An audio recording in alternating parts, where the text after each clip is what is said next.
unang hirit, serbisyong totoo ang unang hirit. Ang saya-saya sa unang hirit, unang hirit. Nagbabalik po ang unang hirit. Narito na mga balitang dapat niyong malaman sa ating top hirit.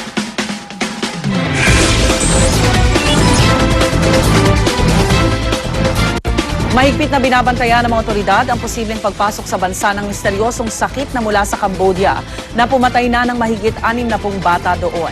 Nag-abiso ng ang Department of Health sa Bureau of Quarantine na bantayan ang mga paliparan para sa mga papasok sa bansa. Kaya naman ang mga pasahero sa airport na galing ibang bansa, isinasailalim po sa thermal scan. Sa ngayon, iniimbestigahan na ng World Health Organization ang pagkalat ng naturang sakit sa Cambodia na numero 1 tinatamaan ang mga edad 7 pababa. Ayon pa sa WHO, nagsisimula raw ang sakit na ito na mataas na lagnat, na sinasabayan po ng neurological symptoms at problema sa paghinga. Ang mga pasyente binabawian ng buhay sa loob lamang ng 24 oras mula nang maglabasan ang mga sintomas. Bukod pa rito, mahigpit ding binabantayan ng pamahalaan ng bird flu kasunod naman ng outbreak sa Xinjiang, China at pagkakatuklas ng isa pang strain nito sa may isa pang milyong manok sa Mexico. Mamaya po sa Talakayan Igan, bubusisiin natin ang mga hakbang na ginagawa naman ng pamahalaan para hindi makapasok sa bansa ang misteryosong sakit mula sa Cambodia. Maaari rin po kayo makibahagi sa aming talakayan.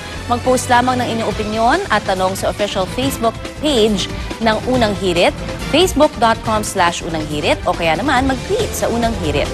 Huwag kalimutang i-add ho ang aming hashtag sa inyong tweet.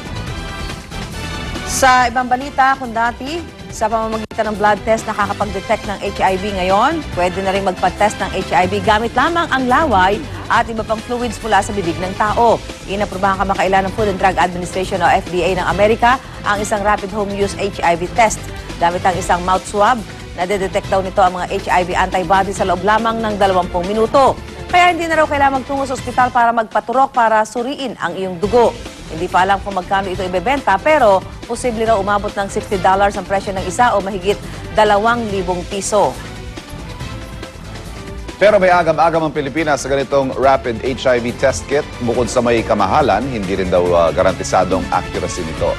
Mas accurate pa rin daw kapag dugo ang pinagkunan ng sample imbes na laway ng tao. Ayon sa Philippine National AIDS Council, halos 10,000 na ang may HIV sa Pilipinas. At kada 3 oras, nadaragdagan ng isa ang bilang na ito. Pero kumpara sa ibang bansa sa Asia, Pilipinas pa rin ang may pinakamababang bilang ng may HIV. Yung test na yan, posibleng wala kang HIV, pero posibleng buntis ka. 2-in-1 pala siya.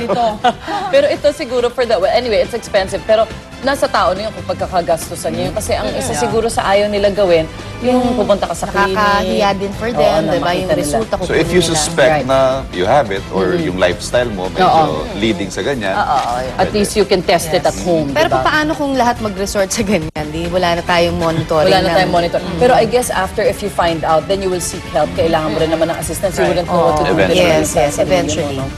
At samantala sa ibang balita naman, ilang nagsisimba ang sinita dahil sa hindi pagsunod sa tamang dress code ng National Shrine of Our Lady of Fatima sa Valenzuela kahapon. Simula kasi ngayong buwan, mahigpit na ipinagbabawal ang naka-sleeveless at miniskirt sa mga babae at jersey shirts at shorts naman sa mga lalaki. Kung ganito raw kasi ang suot na isa nagsisimba, agad siyang bibigyan ng balabal at pagsusuotin ng wrap-around na palda. Mapa-teenager o may edad na nasampulan. Ang ilang tumanggi maglagay ng balabal at palda, di na tuluyang pinapasok sa simbahan. Ang mga nasita naman bagamat napahiya, ay naiintindihan naman daw ang pulisiya ng simbahan. Ayon sa parokya, panahon na raw para maunawaan ng publiko ang kahalagahan ng kasuotang naayon sa loob ng Actually, simbahan. ibang simbahan matagal na rin I ginagawa agree. yan. Yeah, yung mahigpit sa ganyan, may dress code. Correct. Meron nga dyan, naka-shorts, naka-sleeveless pa. So may balabal na siya. May tapos meron alampay pang pa. parang Basta ka-shades na malaki. skirt. Correct. Shades na malaki. Oo, no, kung sa bar nga, bawal lang no sando, no shorts.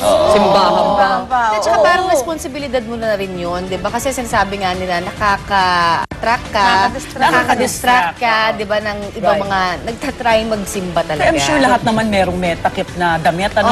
Kahit yung dito lang, yung Parang may maikli Sunday lang. uniform ka na, Yes, diba? yes. Yun at yun. Siguro kasi din, naisip natin, Respeto na mainit rin. kasi. So, minsan ako din pag naghahanap din ako ng ano ba yung Mas medyo komportable. komportable pero may manggas. Kasi ang first ko susuotin, sleeveless talaga. Pero, Ay, may manggas na maalala. maikling ganyan, no? Huwag Oo. naman naman yung talaga spaghetti. Correct. Nung unang nakita ko yan, T-shirt na maayos lang meron. din. Nagbibigay lang sila ng balabal kapag magko-communion ka na. Kasi pupunta ka sa harap. Pero ito, first time ko Kapag rin pasok nakita pa lang. na umpisa ng simba, talagang Hindi, pero nagbabalot totoo na yun, rin kailangan sila. din natin talagang Isente, ilagay sa utak ng ating mga kabataan. Yes. Kasi marami sa kanila hindi na nga alam eh. Casual na Iba casual na mga na. shorts ngayon. One word, Iba na rin ang propriety. itsura ng shorts ngayon. Oo, iba na. Samantala, inilabas na po ng DOTC ang ilang magiging panuntunan sa Air Passenger Bill of Rights. Nakasaad dito na tuwing nakakansela ang flight at airline company ang may kasalanan, dapat sagutin ng kumpanya ang pagkain ng mga stranded na pasahero. Gayon din sa tutulugan nilang hotel at transportasyon paalis at pabalik ng airport. Pati na rin po ang gasto sa pakikipagkomunikasyon sa mga kaanak. Pwede rin nilang ipabalik ang bayad sa ticket o iparebook ito. Kung hindi man kanselado pero 6 na oras namang na-delay dahil sa airline, dapat bigyan ng kompensasyon ang mga pasahero at otomatikong i-rebook ang ticket. Bukod pa rito, kailangan ding ora mismong ipaalam sa airline o ng airline sa pasahero kung na-offload ang kanilang mga bagahe. Ang ilang budget airlines, bagamat walang angal sa panukala, hindi pa tiyak kung kaya pang mag-alok ng bagsak presyong ticket kung maipatupad ang panukala. Tanong din nila kung matutugunan ng gobyerno ang kakulangan sa infrastruktura na siyang dahilan ng maraming delayed flights.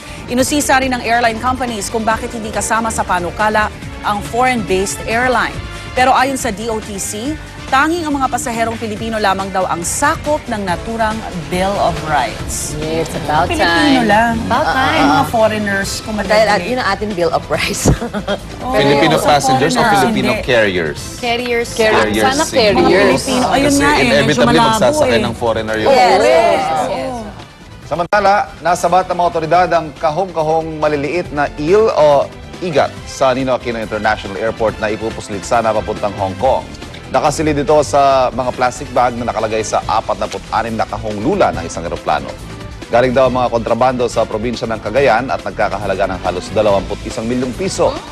Ayon sa mga otoridad, posibleng palalakihin ng mga igat sa Hong Kong o para gawing ulam sa ilang restaurant doon.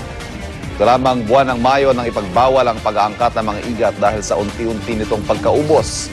Naharap sa reklamong paglabag sa Republic Act 8550 o ang Philippine Fisheries Code, ang cargo company. Mahal pala yung mga yan, yung mga yan. Delicacy yan eh. 21 million yan. Ang liit pala niya, no? Pag ganyan ka pa.